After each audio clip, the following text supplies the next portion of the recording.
इस कहानी की शुरुआत में एक जापानीज गैंगस्टर को दिखाया जाता है जो कि आराम से अपने बेड पर सो रहा था। लेकिन जब उसकी आंख खुलती है तो वो सड़क के बीचों बीच लेटा होता है। तब उसके पास यहाँ किल बॉक्सून आती है जो कि एक कॉन्ट्रैक्ट किलर थी और वो ही इस गैंगस्टर को उठाकर यहाँ लाई थी क्योंकि उसे इस गैंगस्टर को मारने का कॉन्ट्रैक्ट दिया गया था। अब वो गैंगस्टर जब उठता है तो वो बॉक्सून से कहता है कि तुम्हारे पास मुझे मारने का एक अच्छा मौका था, तुम मुझे सोते हुए मार सकती थी, तो तुमने मुझे मारा क्यों नहीं। तब बॉक्सून उसे कहती है कि उसकी एक बेटी है जो हमेशा कहती है कि हर किसी को एक मौका तो जरूर मिलना चाहिए, इसलिए वो उसके जागने का इंतजार कर रही थी ताकि वो उससे लड़कर उसे मार सके। जिसके बाद वो उसे एक कटाना देती है और उसे लड़ने के लिए चैलेंज करती है, जिसे कि वो गैंगस्टर हंसते हंसते एक्सेप्ट कर लेता है। जिसके बाद यहाँ इन दोनों की एक खतरनाक फाइट होती है। बॉक्सून को लगा था कि वो इस गैंगस्टर को आराम से हराकर मार देगी, लेकिन वो गैंगस्टर उसी पर भारी पड़ने लग गया था, जिससे लड़ते हुए बॉक्सून को उसके हाथों अपनी मौत दिख जाती है। इसलिए वो उस गैंगस्टर को उसे हथियार बदलना कहकर रोक देती है और फिर एक गन निकालकर उसे मार देती है। जिसके बाद वो अपने घर आकर अपने घर के नॉर्मल कामों को करने लगती है, जहां उसे अपनी बेटी के कपड़ों में से एक सिगरेट का पैकेट मिलता है, जिसे देखने के बाद उसे बहुत गुस्सा आता है। तब उसे अपना वो वक्त याद आता है जब उसके सिगरेट पीने की वजह से उसके पिता ने उसे बहुत बुरी तरह मारा था और उसे जबरदस्ती सिगरेट खाने को कहा था ताकि वो दोबारा से सिगरेट को ना पिए। अब यहाँ जब बॉक्सून की बेटी घर आती है तो बॉक्सून उससे उस सिगरेट के पैकेट के बारे में पूछने लगती है, लेकिन उसकी बेटी उससे ठीक से बात नहीं करती और अपने रूम में चली जाती है। तब बॉक्सून गुस्से में उसके रूम में जाती है तो वहाँ उसकी बेटी उससे माफी मांगती है और उससे कहती है कि वो अब दोबारा से कभी सिगरेट नहीं पिएगी। इसके बाद हमें एमके नाम के एक आदमी को दिखाया जाता है जो कि बॉक्सून का बॉस था। वो एक एमके ग्रुप नाम से कंपनी चलाया करता था जिसमें कि कॉन्ट्रैक्ट लेकर मर्डर करने का काम होता है। अब यहाँ जब एमके अपनी बहन के साथ बैठा होता है तो टीवी के न्यूज से उसे पता चलता है कि वो जापानीज गैंगस्टर जिसे कि बॉक्सून ने मारा था वो पुलिस को सड़क पर मरा हुआ मिला है, जिससे एमके को पता चलता है कि बॉक्सून ने अपना काम पूरा कर दिया है। इसलिए वो खुश होकर बॉक्सून की तारीफ करता है। पर यहाँ एमके की जो बहन थी वो बॉक्सून से अंदर ही अंदर जला करती थी क्योंकि उसे पता था कि कहीं ना कहीं एमके बॉक्सून को पसंद करता है। अब यहाँ इन दोनों की बातों से पता चलता है कि बॉक्सून की उनकी कंपनी के साथ हुआ कॉन्ट्रैक्ट जल्द ही पूरा होने वाला है, जिसके बाद वो इस काम को छोड़ सकती है। लेकिन एमके नहीं चाहता था कि बॉक्सून उनके काम को छोड़े क्योंकि वो उनकी कंपनी में सबसे ज्यादा काबिल किलर थी। उसने आज तक कोई भी मिशन अधूरा नहीं छोड़ा था। इसके बाद हम बॉक्सून को देखते हैं जो एक होटल में अपने दोस्तों के साथ होती है। उसके साथ वाले भी कॉन्ट्रैक्ट किलर ही थे पर वो दूसरी कंपनियों में काम करते थे, जिस वजह से उनके पास काम भी कम आता था और वो लोग पैसे भी बहुत कम कमा पाते थे। इसलिए वो भी एमके कंपनी में जाना चाहते थे क्योंकि बॉक्सून सभी कॉन्ट्रैक्ट किलर कंपनियों के बॉस यानी कि एमके कंपनी में काम करती थी। अब यहाँ इनमें से एक लड़का जिसका नाम सियोंग होता है वो कहता है कि असल में उनके पास काम न आने की वजह भी एमके है क्योंकि 3 साल पहले एमके ने सभी कॉन्ट्रैक्ट किलर कंपनियों के लिए 3 रूल बनाए, जिनमें से पहला रूल था कि उनमें से कोई भी किसी छोटे बच्चे को नहीं मारेगा, और दूसरा कोई भी अपनी कंपनी को छोड़कर किसी दूसरी कंपनी में नहीं जाएगा, और तीसरा रूल कि कोई भी अपने मिशन को बीच में अधूरा छोड़कर नहीं जाएगा। अब यहाँ पर जो इस होटल को चलाता था वो कहता है कि इन्हीं रूल्स की वजह से ही वो आज इस होटल को चला रहा है क्योंकि पहले वो एक कॉन्ट्रैक्ट किलर ही था पर उसके हाथ कट जाने की वजह से उसकी कंपनी ने उसे बाहर निकाल दिया। अब यहाँ पर सभी लोग बॉक्सून की तारीफ कर रहे थे कि उसने आज तक किसी भी मिशन को अधूरा नहीं छोड़ा है, पर इधर सियोंग कहता है कि बॉक्सून को हमेशा इजी मिशन मिल जाते हैं, उसे उसके टक्कर का कोई भी नहीं मिला है, इसलिए वो सारे मिशन को कंप्लीट कर देती है। जिसे सुनने के बाद बॉक्सून को गुस्सा आ जाता है और वो सियोंग से कहती है कि अगर तुम्हारे अंदर इतना दम है तो तुम मुझे खून से सना चाकू भेज सकते हो, जिसका मतलब है कि लड़ाई के लिए चुनौती देना। इसके बाद बॉक्सून यहाँ से चली जाती है, पर जब वो अपनी गाड़ी के पास पहुंचती है तो यहाँ पर कुछ लोग उसकी गाड़ी के पास थे जिन्हें बॉक्सून जाने के लिए कहती है, तो वो लोग बॉक्सून के साथ ही बदतमीजी करने लगते हैं और तभी यहाँ पर सियोंग आ जाता है जो उन सभी लोगों को बहुत बुरी तरह मारता है और फिर बॉक्सून को उसकी तलवार देकर उससे अंदर जो हुआ उसके लिए माफी मांगता है। जिसके बाद यहाँ हमें पता चलता है कि इन दोनों के बीच फिजिकल रिलेशनशिप भी था। इसके बाद हम बॉक्सून की बेटी यानी कि केजियोंग को देखते हैं जो अपनी दोस्त के साथ थी, और इधर हमें पता चलता है कि बॉक्सून की बेटी लेस्बियन है और वो अपनी दोस्त से ही प्यार करती है। अब इनके पास इनके 3 दोस्त भी आ जाते हैं जिनके आने से केजियोंग यहाँ से जाने लगती है, पर तभी उनमें से एक लड़का केजियोंग का हाथ पकड़ देता है और उसे उनके साथ रुकने के लिए कहता है, जिससे केजियोंग को गुस्सा आ जाता है और वो उसे कहती है कि अगर उसने दोबारा ऐसा किया तो वो उसे जान से मार देगी। जिसके बाद वो यहाँ से चली जाती है और उसके जाने के बाद यहाँ इस लड़के का उसके दोस्त मजाक उड़ाने लगते हैं, जिससे उसे बहुत गुस्सा आता है और वो अब केजियोंग को सबक सिखाना चाहता था। इसके अगले दिन हम बॉक्सून को उसकी बेटी के साथ देखते हैं, जहाँ खाते वक्त भी केजियोंग अपने फोन पर ही लगी थी, जो देखकर बॉक्सून उससे पूछती है कि क्या तुम्हारा कोई बॉयफ्रेंड है। तो इस पर केजियोंग उसे कहती है कि उसे बॉयफ्रेंड बनाने में कोई इंटरेस्ट नहीं है। जिसके बाद वो बताती है कि स्कूल वालों ने उन्हें किलर्स के बारे में रिसर्च करके उनके बारे में लिखने के लिए कहा है। इस बारे में उसे लगता है कि किलर्स अक्सर मर्द ही होते हैं, फीमेल तो खून देखकर डर जाती है, तो वो किसी का मर्डर नहीं कर सकती। जो जानकर बॉक्सून हैरान हो जाती है क्योंकि वो तो किलर्स में नंबर 1 थी, पर ये बात उसकी बेटी को पता नहीं थी और उसकी बेटी लेस्बियन है करके उसे पता नहीं था। अब इसके बाद बॉक्सून अपने बॉस एमके से मिलने के लिए उसकी कंपनी में जाती है, जहाँ उसकी मुलाकात एमके की बहन से होती है, जो कि बॉक्सून के सामने अच्छा बना रहने के लिए उससे प्यार से बात करती है और फिर उसे अपने साथ ले जाती है। इसके बाद हम एक जगह पर एक लड़की को देखते हैं जो कि यहाँ किसी से फाइट कर रही होती है और ये दोनों लड़ते लड़ते उस जगह पर पहुंच जाते हैं जहाँ पर बॉक्सून और एमके की बहन थी। तब हमें पता चलता है कि ये फाइट एक ट्रेनिंग थी। यहाँ पर बहुत सारे अलग अलग बच्चे थे जिन्हें की फाइट और किलिंग के लिए तैयार किया जा रहा था। अब यहाँ एमके की बहन बॉक्सून को इस लड़की के बारे में बताती है कि इसका नाम योंग ही है और ये बॉक्सून की ही तरह बहुत खतरनाक है। बॉक्सून के जाने के बाद उसकी जगह यही ले सकती है। और फिर यहाँ वो जानबूझकर ये कहती है कि शायद कई मामलों में योंग ही बॉक्सून से भी ज्यादा अच्छी और खतरनाक है। जो सुनकर यहाँ पर सभी लोग चुप हो जाते हैं क्योंकि यहाँ सभी लोग बॉक्सून को ही अपना आइडल मानते थे। इवन योंग ही खुद भी बॉक्सून की ही तरह बनना चाहती थी। लेकिन यहाँ पर अब एमके की बहन उन दोनों के बीच एक फाइट कॉम्पिटिशन करा देती है, ये साबित करने के लिए कि बॉक्सून से बेहतर योंग ही है। जो देखकर बॉक्सून यहाँ योंग ही से सिर्फ एक मार्कर पेन से ही लड़ती है। यहाँ योंग ही भी फाइट में काफी सही थी, पर आखिर में बॉक्सून उसे उस मार्कर पेन से ही हरा देती है। जिसके बाद बॉक्सून एमके से मिलने के लिए जाती है, जहां एमके उससे उसके कॉन्ट्रैक्ट के बारे में बात करता है कि उसका कॉन्ट्रैक्ट जल्द ही पूरा होने वाला है, तो वो उनके साथ एक नया कॉन्ट्रैक्ट बनाकर काम करे। लेकिन बॉक्सून अब इस काम को नहीं करना चाहती थी। वो अपनी बेटी के साथ एक अच्छी जिंदगी जीना चाहती थी क्योंकि वो नहीं चाहती कि उसके काम का असर उसकी बेटी पर पड़े, इसलिए वो इस काम को छोड़ रही थी। अब ये दोनों जब बात कर रहे थे तो तभी बॉक्सून को उसकी बेटी के स्कूल से कॉल आता है, जिसे उठाने के बाद बॉक्सून घबरा जाती है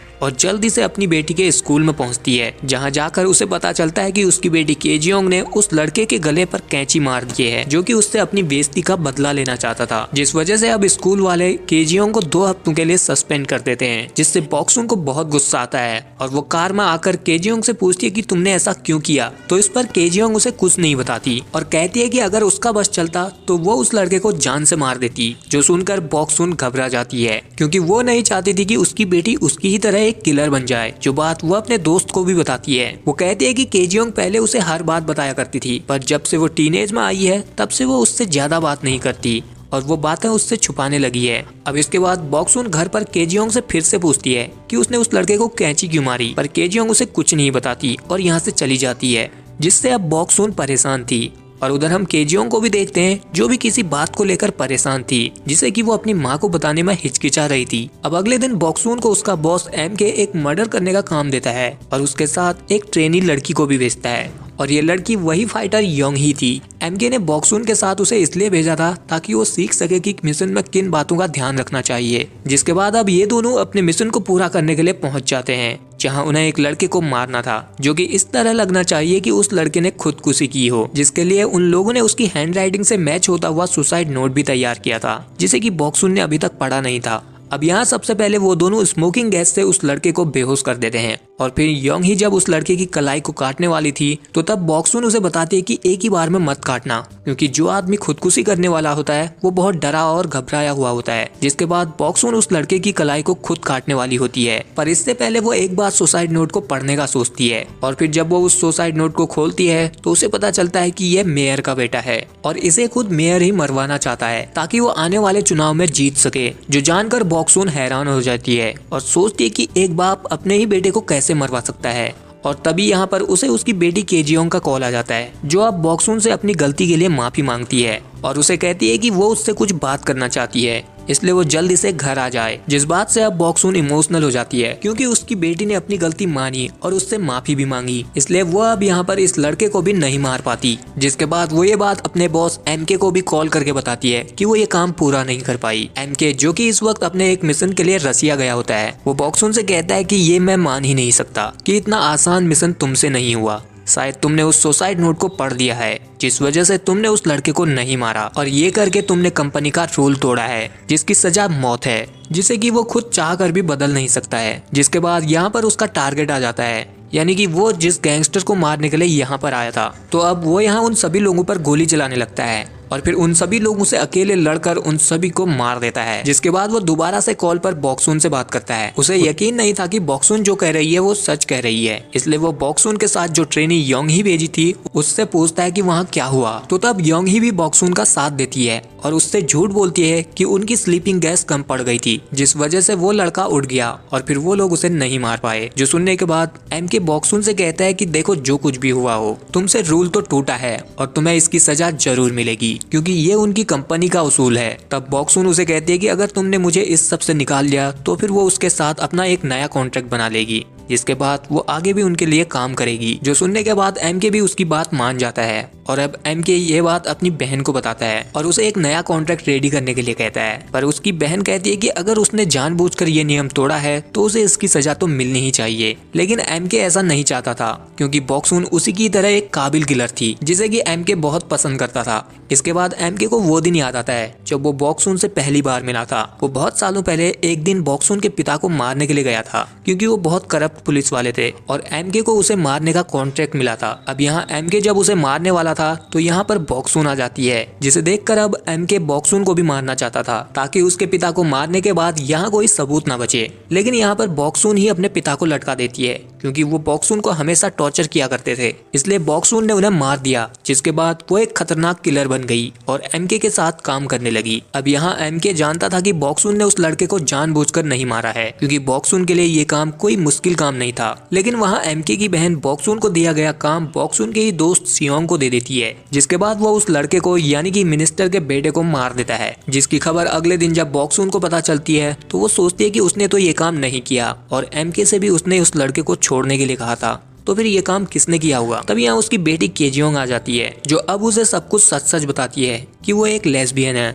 उसकी एक दोस्त है जिससे वो बहुत प्यार करती है, पर एक दिन उन दोनों की प्राइवेट फोटो उस लड़के ने चुपचाप से ले ली थी, जिसे कि उसने चाकू मारा था और फिर उसके बाद से वो उसे ब्लैकमेल कर रहा था, इसलिए उसने गुस्से में उसे चाकू मार दिया था। पर वो उसे जान से मारना नहीं चाहती थी। अब ये सब जानकर पहले तो बॉक्सून को यकीन नहीं होता कि उसकी बेटी एक लेस्बियन है, पर फिर वो उसे कहती है कि अगर यही बात थी तो तुम्हें मुझे पहले ही ये बात बता देनी चाहिए। तो तब उसकी बेटी उसे कहती है कि आपने भी तो मुझे कभी अपने काम के बारे में नहीं बताया कि वो कहाँ और क्या काम करती है। अब ये दोनों जब बात कर ही रहे होते हैं तो यहाँ योंग ही बॉक्सून के घर पर आ जाती है, जिसे देखकर बॉक्सून घबरा जाती है, इसलिए वो योंग ही से पूछती है कि वो यहाँ क्यों आई है। तब योंग ही उसे बताती है कि आपका साथ देने की वजह से उसे कंपनी से निकाल दिया गया है। वो यहाँ तक अपने बल पर पहुंची थी, पर अब सब कुछ बर्बाद हो गया है। जो जानने के बाद बॉक्सून उसे अपने साथ उसी होटल में ले जाती है जहां वो अक्सर जाया करती थी। जहां ये दोनों जब बात कर ही रहे थे कि यहाँ पर बॉक्सून के वो सभी दोस्त आ जाते हैं जो कि अलग अलग किलर कंपनियों में काम करते थे। अब यहाँ बॉक्सून को पता चलता है कि सियोंग को प्रमोशन मिल गया है,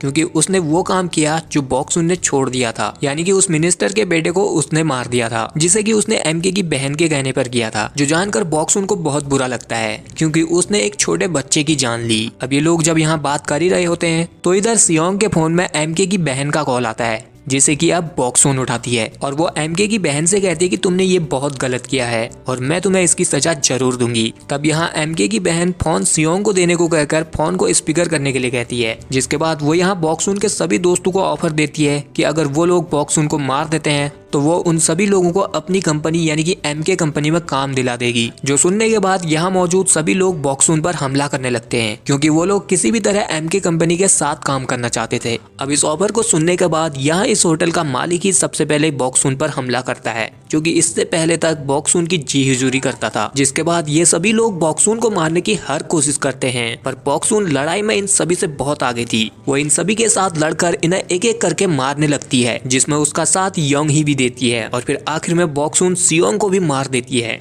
जिसे कि वो अपना काफी अच्छा दोस्त मानती थी। इसके बाद बॉक्सून जब अपने फोन को देखती है तो उसमें उसकी बेटी की बहुत सारी कॉल आई थी। तो अब वो अपनी बेटी को कॉल करती है, जहां कॉल में उसकी बेटी रो रही थी, जिससे बॉक्सून परेशान हो जाती है। और तभी यहाँ पर एमके आ जाता है, जो बॉक्सून का गला पकड़कर उसे कहता है कि मैं कब तक तुम्हें ऐसे बचाता रहूंगा, क्योंकि उसे लग रहा था कि बॉक्सून ने उन सभी लोगों को बेवजह मार दिया है जो कि अलग अलग कंपनियों में किलर्स के तौर पर काम करते थे। लेकिन तभी यहाँ पर योंग ही आ जाती है, जो एमके को बताती है कि आपकी ही बहन ने उन लोगों को बॉक्सून को मारने के लिए कहा था, जिस वजह से ये सब हुआ। जिसके बाद बॉक्सून एमके से कहते हैं कि वो अब उसकी बहन को मार देगी। जो सुनकर एमके उसे कहता है कि अगर ऐसी बात है तो मुझे तुम्हें यहीं पर मारना पड़ेगा। तब बॉक्सून अपनी बेटी के बारे में सोचती है और उसे कहती है कि ठीक है, मैं उसे नहीं मारूंगी। पर जब उन कंपनी वालों को पता चलेगा कि उनके आदमी एमके की बहन की वजह से मरे हैं तो वो लोग उसे जरूर मारेंगे। तब एमके कहता है कि ऐसा कुछ नहीं होगा, वो उसे और अपनी बहन दोनों को बचा लेगा। जो सुनने के बाद बॉक्सून यहाँ से जाने लगती है, पर जाने से पहले वो एमके से कहती है कि योंगी ने कुछ नहीं किया तो वो उसे दोबारा से कंपनी में रख ले,